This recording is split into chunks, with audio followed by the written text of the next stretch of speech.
Welcome to Best Practices in Adult Learning Theory, Strategies to Support Adult Learners.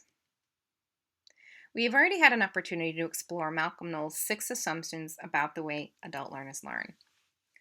We've also had an opportunity to reflect on our professional practice as it relates to each assumption, and we've had an opportunity to form questions around each assumption. The purpose of this slideshow video is to introduce some very quick and simple tools, tips, and strategies that we can easily incorporate into our professional development sessions and easily facilitate during the sessions.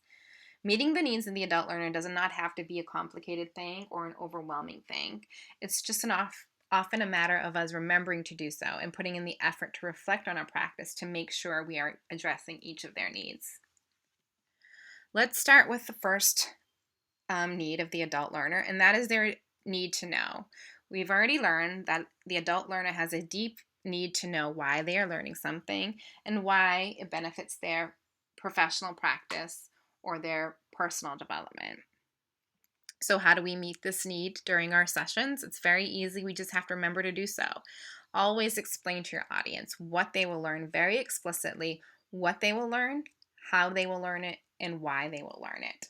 And it's important to remember to do that at the beginning of the session, but you also want to review that and revisit that throughout the session as well, especially during transitions. The more explicit you are with the adult learner about what, how, and why of their learning, the more receptive they will be to the learning and the more quickly they will engage with you. Here are 2 examples of 2 facilitators. There's an example of one way to address the adult learner's need to know, and there's also a non-example, something we ideally would not like to do. So you can pause this video, read through the examples, and then reflect on yourself as an adult learner. How would you feel in the first group in the example, and how would you feel in the group that's a non-example? And then why is that, and how can you apply that to your professional development practice as a facilitator? Let's move on to the second assumption, and that is the adult learners need to be self-directing. So we've already talked about the adult learners need to be self-directing, and this is largely because they are self-directing in their real lives, and they make decisions in their real lives. So when they are placed in a learning environment where they are not allowed to make any decisions about the learning process, they will quickly disengage. So we have to make an effort to ask for their input and involve them in the planning and the learning process. And again, this doesn't have to take a lot of time. It doesn't have to be an elaborate process. We just have to remember to do it. And one way to do it is just to ask your group of adult learners what they would like to learn about the professional development topics. So if you were delivering a professional development session on Photoshop, ask them what it is they would like to learn about Photoshop. And it could be very well that you don't have time to address it or you don't know how to address it. And that's okay. It's better that you just ask them what they would like to know. And then you can revisit them later or during the session and say, I don't know how to address this, but here's a resource. Or I don't know how to address this, or we don't have time to address this, but meet with me after session and I'll answer your questions. Or perhaps you could ask your colleague. I know that he's an expert in this area. But just somehow invite them into the learning conversation. Another way to help participants feel self-directed is to offer them a choice between an option of activities, either 2 or 3 options. You can also give them a choice between the sequence of activities and let them know we need to do these 2 things. Which would you like to do first? Somehow let them have some control and invite them into the conversation about their learning. And one final thing that we can do to show them that we value their need to be self-directed is to ask for their input in the learning flow of the day. So ask them about the timing of activities and the breaks. Ask them when they would like to take a break. Let them know you have a certain amount of time and how long would they like their break to be. That type of thing.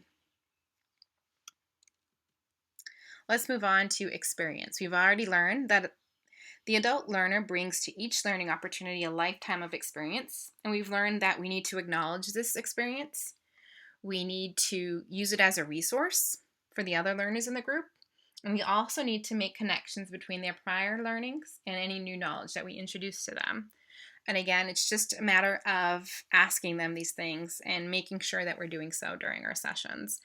Ask participants about their prior practice. You can ask the whole group at the beginning of the session and record their answers perhaps on a chart paper or on the board, or on an electronic document that you're projecting to the group, but ask them, how do you incorporate best practices of adult learning into your professional development sessions? If, for example, you were delivering a session on this topic as we are now.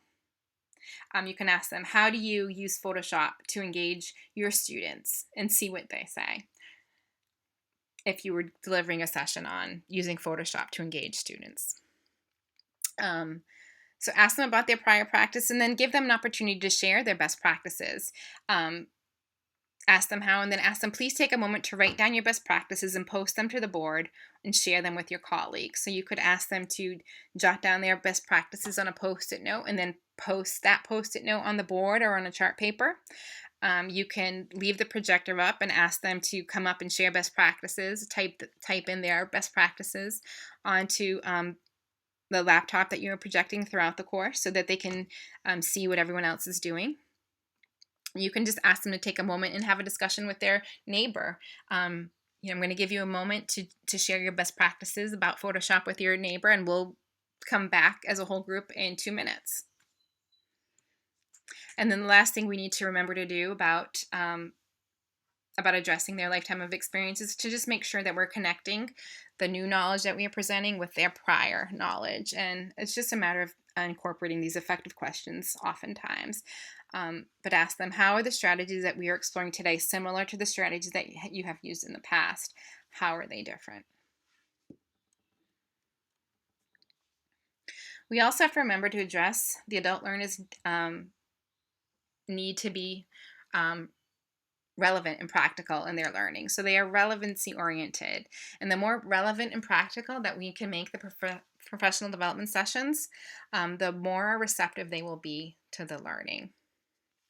So again, it's just a matter of asking them what they would like to learn at the beginning of the session. This will help do 2 things.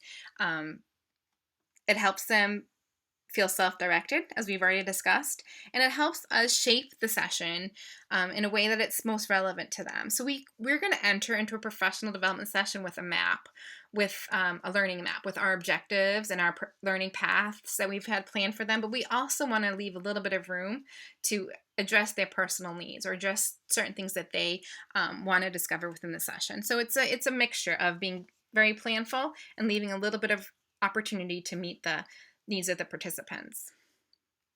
And one strategy that we can incorporate that addresses their need to both be self-directed and addresses their need to be relevant and practical in their learning is to incorporate a KWL chart. And a KWL chart is a very simple, quick, and easy strategy to incorporate. If you look this up online, if you Google it, you'll see tons of examples. And this is just one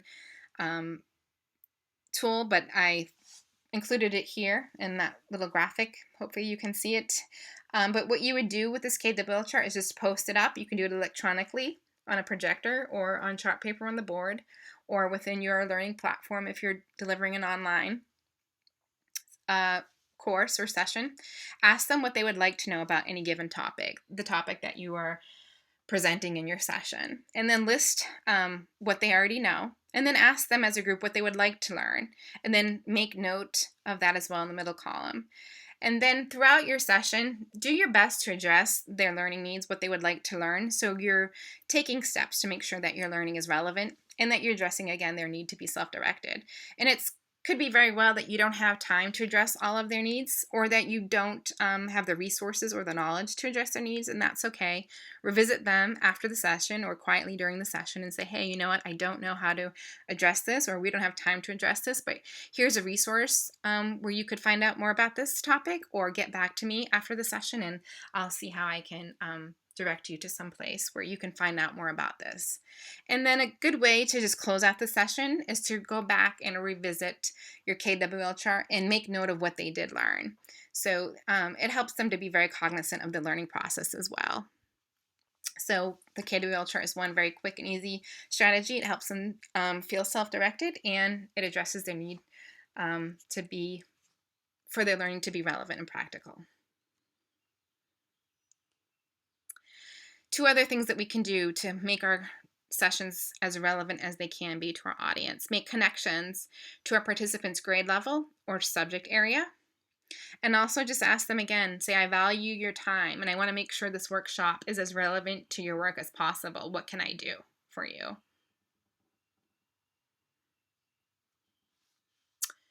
Moving on to the next assumption, and that is adults learn best in a problem-centered context, because that's how they actually learn in real life. So how do we do this? This doesn't have to be a elaborate process either. But if we do have time, you can gather information, gather data from your participants to see what problems they're facing. So if they, for example, are using Illustrator somehow with their students, what problems are they having engaging students with Illustrator? Once you kind of analyze that data, you can form a question, form a problem, and then direct your learning so that all of the skills that you're introducing to your participants will help them solve that problem. And you can give them a task that mirrors that real life problem. And if you don't have time before, you can, again, simply ask them, are you having any particular challenges? And they may very well say, yes, I'm having, my students aren't engaged. I want, if they were, for example, literature teachers, my students aren't engaged. I want to use Photoshop in a way that helps them engage and express their ideas in creative ways. So if that's their problem, then you can say, turn that into a question and say, how can I use Photoshop to help my students, my literature students, feel engaged in their learning? And then you can offer them some skills and tools and then have them solve that problem throughout the session.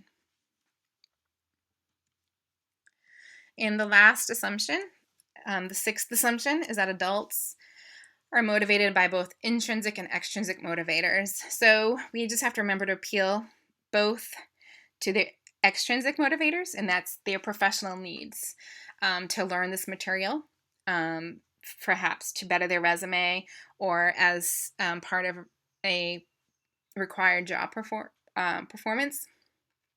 And then we want to also make sure that we're appealing to the intrinsic motivators as well, and their personal interest, their sense of accomplishment, how this will somehow benefit their personal life.